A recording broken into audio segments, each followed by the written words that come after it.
नमस्कार मैत्रिणींनो, रत्ना बोडके रेसिपीत आपलं स्वागत आहे। तर आज छान अशी गावरान पद्धतीची मी रेसिपी बनवत आहे, त्यासाठी व्हिडिओ अगदी शेवटपर्यंत बघा। चला तर मग आपण बनवूया। तर आपल्याला जी रेसिपी आज बनवायची आहे त्यासाठी मी ही रानभाजी घेतली आहे। तर याला फांदीची भाजी असं म्हणतात। तर याची आज मी रेसिपी बनवणार आहे। तर ही भाजी अगदी वर्षातून एकदाच आपल्याला खायला भेटते, फार दुर्मिळ असते ही भाजी आणि पावसाच्या सुरुवातीला ही भाजी आपल्याला भेटते। तर त्याचप्रमाणे आज मी छान अशी रेसिपी बनवणार आहे। तर ही भाजी आपल्याला 2 ते 3 पाण्याने स्वच्छ धुवून घ्यायची आहे आणि बारीक कापून घ्यायची आपल्याला ही भाजी। तर आपल्याला आता भाजी व्यवस्थित कापून घ्यायची आहे। ह्या पद्धतीने असे एकावर एक पान ठेवून घ्यायचे।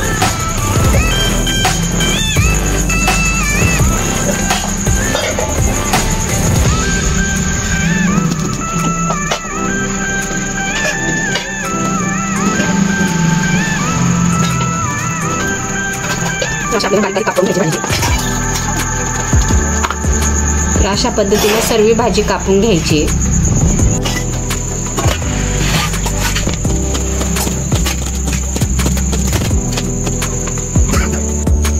तर अशा पद्धतीने भाजी छान अशी बारीक कापून घेतली। आता याला लागणारं साहित्य बघूया। तर बेसन पीठ घेतले मी इथं 2 वाट्या, गव्हाचं पीठ अर्धी वाटी, तांदळाचं पीठ अर्धी वाटी, ज्वारीचं पीठ अर्धी वाटी आणि इथं हे भाजणीचं पीठ घेतलंय मी 3 चमचे। हिरवी मिरची, लसूण, तीळ घ्यायचे आणि चवीप्रमाणे मीठ। हिरवी मिरची आणि लसूण मिक्सर मधनं बारीक करून घ्यायचे। तांदळाचं पीठ, ज्वारीचं पीठ, गव्हाचं पीठ,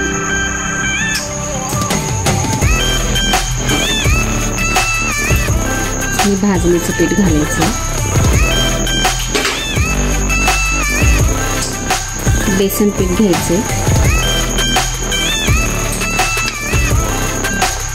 आता मी इथे अर्धच पीठ घेतले बेसन। आपल्याला किती पीठ हवं मी सांगते। आता व्यवस्थित मिक्स करून घ्यायचे।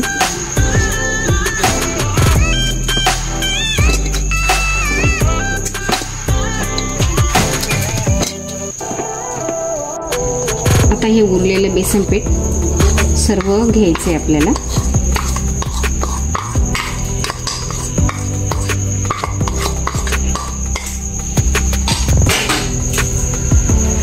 आता यात पांढरे तीळ घालायचे,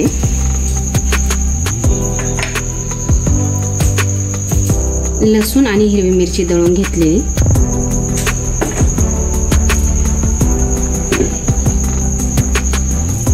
ओवा घ्यायचा आहे अर्धा चमचा, मॅश करून घ्यायचा आहे। हळद घालायची अर्धा चमचा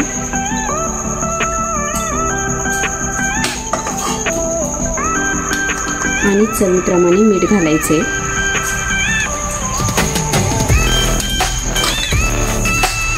पुन्हा व्यवस्थित मिक्स करून घ्यायचे।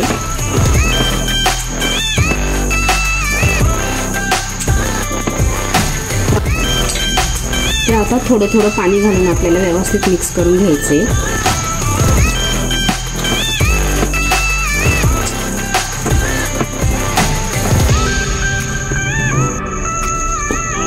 तर हे बघा अशा पद्धतीने मळून घ्यायचं। आता थोडं तेल घ्यायचंय आपल्याला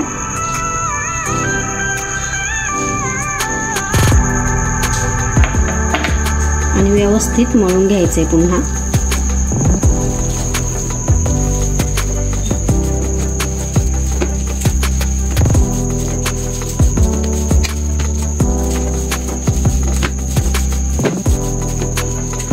आता आपल्याला असे छोटे रोल करून घ्यायचे आणि स्टीमरच्या भांड्यामध्ये स्टीम करून घ्यायचे।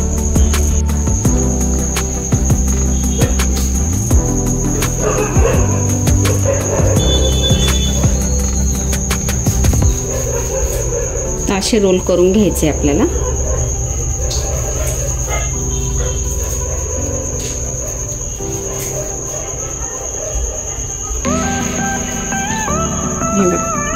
असे रोल करून घ्यायचे। तर ह्या पद्धतीने आपण सर्व रोल तयार करून घेऊ।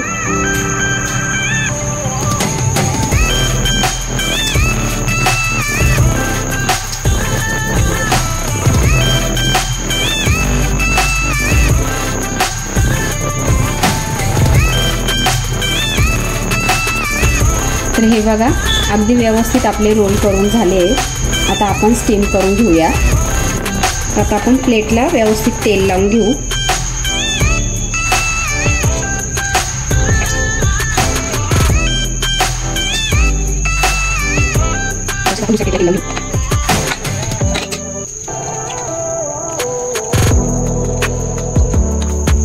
आता आपण हे रोल प्लेटवर ठेवून घेऊ।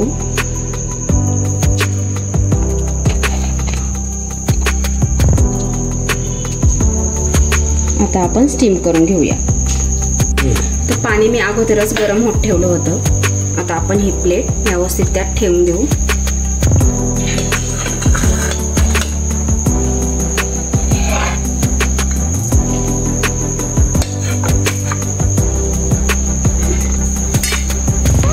व्यवस्थित वरून झाकण ठेवू आणि 20 मिनिटं मंद आचेवर आपल्याला हे स्टीम करून घ्यायचे। चेक करूया।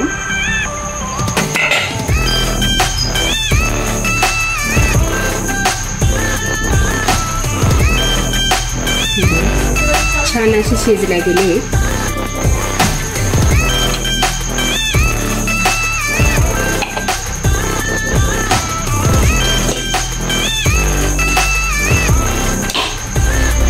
आता 10 मिनिटांसाठी आपण हे थंड होऊन देऊ आणि त्यानंतर वड्या पाडून आणि व्यवस्थित तेलामध्ये तळून घेऊ। तर आता आपण याच्या वड्या बनवून घेऊया।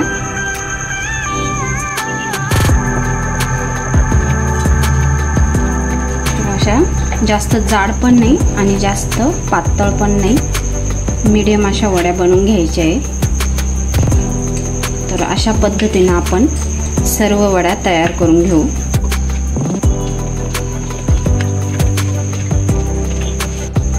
हे बघा छान अशी वडी तयार झाली। तेलही तापलंय। आता तेलामध्ये व्यवस्थित तळून घेऊ।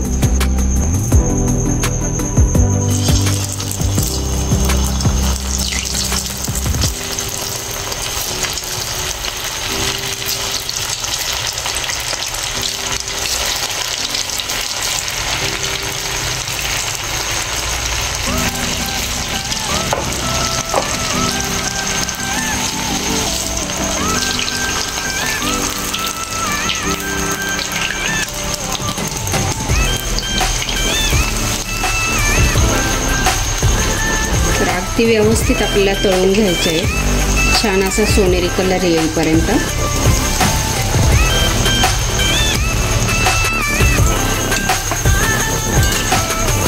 हे बघा किती छान कलर आलाय वडीला।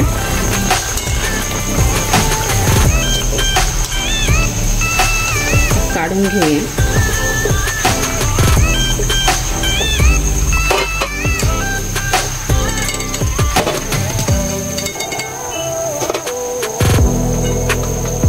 तर आता अशा पद्धतीने सर्व वड्या आपण तळून घेऊ।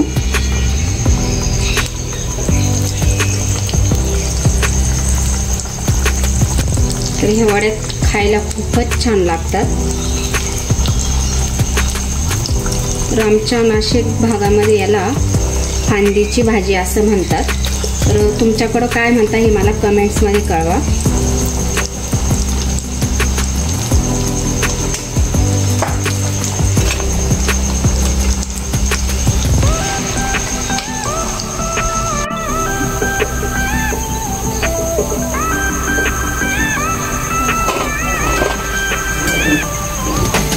हे बघा अतिशय छान आणि कुरकुरीत आपल्या फांदीच्या भाजीच्या वड्या तयार झाल्या आहेत। तर तुम्ही या पद्धतीने नक्कीच घरी ट्राय करा।